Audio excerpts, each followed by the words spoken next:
फरमाते हैं कि मैं ना मजदूर लेने गया, बगदाद के चौक में मजदूर बैठे होते थे, तो मेरी उन मजदूरों में से ना एक नौजवान बच्चे पे नजर पड़ी।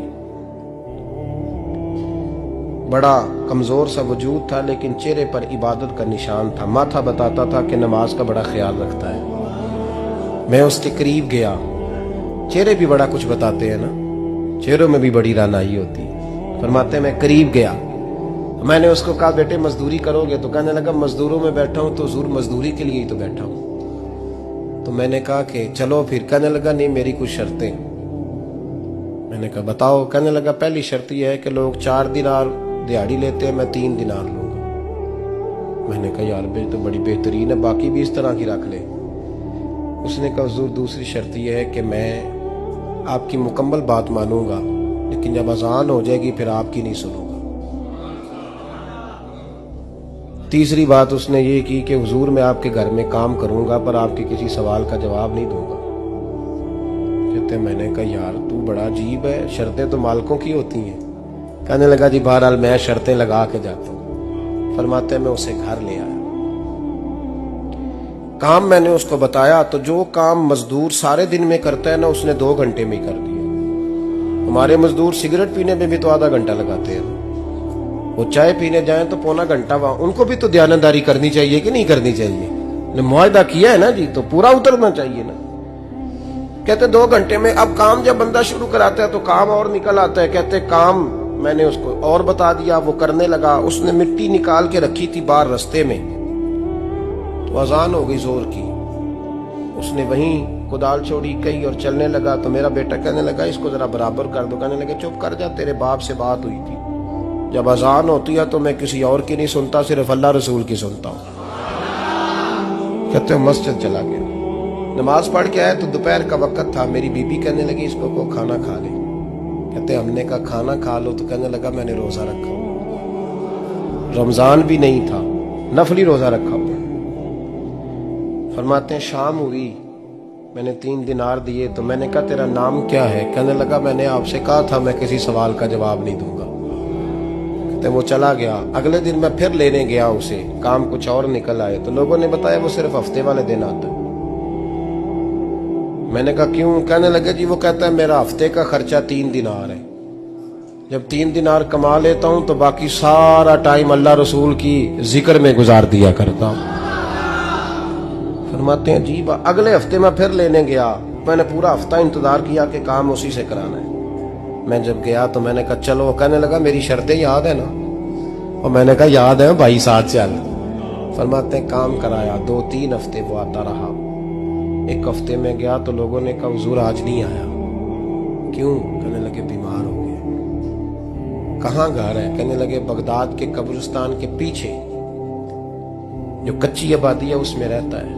फरमाते मैं गया, दरवाजे पे दस्तक दी तो कहने लगा हुजूर आप हैं? दरवाजा खोला है, आ जाइए। फरमाते मैं अंदर गया तो मैंने कहा तुम्हें कैसे पता चला मैं आया हूं? कहने लगा हुजूर अल्लाह वाले हो, आप नहीं आना था, वरना अमीर तो गरीबों का पता लेने कोई नहीं आते। कहते मैं करीब गया तो कहने लगा मैं आपका इंतजार कर रहा था, तेज बुखार है, तप रहा। जेब से कुछ पैसे निकाले, कहने लगा ये पैसे रखने। एक अंगूठी निकाली, कहने लगा हुजूर आज रात को मेरा इंतकाल हो जाएगा, इन पैसों का कफन खरीद के सुबह जनाजा पढ़ के मुझे दफन कर देना, और जब दफन करो तो ये अंगूठी लेके असर के बाद हारून रशीद के पास जाना। आप उसे कहना मैंने मिलना है, पर वो आपको टाइम नहीं देगा। आप उसको आवाज दीजिएगा कि तेरी एक अमानत है मेरे पास, फिर वो आपसे मिलेगा तो अंगूठी दे दे, फिर आप मेरी तरफ से फारिग हैं। हजरत फरमाने लगे तेरा नाम? और कहने लगा हुजूर वक्त थोड़ा है, आज रात मैंने जाना है, बड़ी लंबी माफी मांगनी है रब करीम से, अगर मुनासिब समझे तो मुझे अपने रब से तन्हाई कर दे। फरमाते हैं मैं आ गया, पर उसकी बातों ने मुझे सारी रात सोने नहीं दिया। फरमाते हैं सुबह बड़ी मुश्किल से सूरज निकला, मैं गया दरवाजे पे हाथ रखा तो दरवाजा खुला हुआ था। अंदर दाखिल हुआ तो खुशबुएं मेरा इस्तकबाल कर रही थी। जब चेहरे से कपड़ा हटाया तो उसका तो इंतकाल हो चुका। इंतकाल हो चुका है, ऐसे है जैसे किसी का दीदार करके सोया। कहते मैं तो 2 आदमी ले गया था जनाजे पे, पर पता नहीं दुनिया किधर किधर से आई, कहां कहां से। अखां जदों मीटियां जमाना मैनू रोवेगा, अपना ते अपना बेगाना मैनू रोवेगा। फरमाते हैं मैं तो 2 बंदे ले गया था, पर पता नहीं मखलूक कहां कहां से आई। जनाजा पड़ा, दफन किया। हारून रशीद के पास में असर के बाद गया, मैंने बुलाना चाहा पर बादशाह था, मेरी तरफ देखा ही नहीं। मैंने उसको कहा तेरी ये अमानत मेरे पास है। फरमाते हैं वो मुझे कोने पे ले गया, क्या बात है, कमरे में बुलाया, मैंने अंगूठी दी। हारून रशीद तो चीखे मारने लगा, कहने लगा अंगूठी वाला कहाँ है? मैंने कहा वो तो इंतकाल कर गया। कहने लगा मुझे कब्र पे ले चल। कहते मैं कब्र पे लाया तो वो लेट गया, तड़प के रोने लगा। मैंने कहा मेरा कलेजा फट जाएगा, ना उसने कुछ बताया ना तूने बताया, ये कौन था? तो हारून रशीद कहने लगा ये मेरा बेटा था।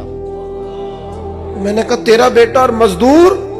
कहने लगा हुजूर ये हजरत दाऊद ताई के पास बैठा करता था, उनका मुरीद था, मुझे रोज कहता था अब्बा तूने बड़ी दुनिया इकट्ठी कर ली है, मरते वक्त तुझसे टांगे समेटी नहीं जाएंगी, इतना हिसाब नहीं तू दे सकेगा। मैं इसको समझा देता, इसकी अम्मा समझा देती। ये रोज हमें कहता छोड़ दो, आ जाओ अल्लाह रसूल की बारगाह में झुक जाएं। हम समझ। एक दिन ये चला गया, कहने लगा फिर तुम्हारा रास्ता और है और मेरा रास्ता और है। ये सोने की अंगूठी गलती से इसके पास रह गई, गलती से हीरे की अंगूठी चली गई। कहने लगा देखो मेरे बेटे ने आज वो भी वापस कर दी है। फिर तड़प के कहने लगा हारून रशीद था तो ये मेरा बेटा, पर मेरा मुर्शद निकला, मेरा पीर निकला। भाई जिंदगी तो बड़ी थोड़ी है ना।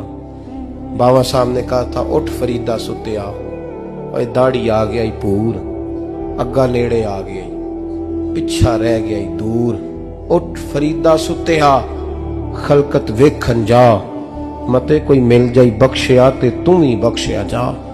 उठ फरीदा सुत्या झाड़ू दे मसीत, तू सुते रब जागदा, तेरी डाडे नाल परीत। मेरा रब हमें भी अपनी बारगाह में कबूल फरमा।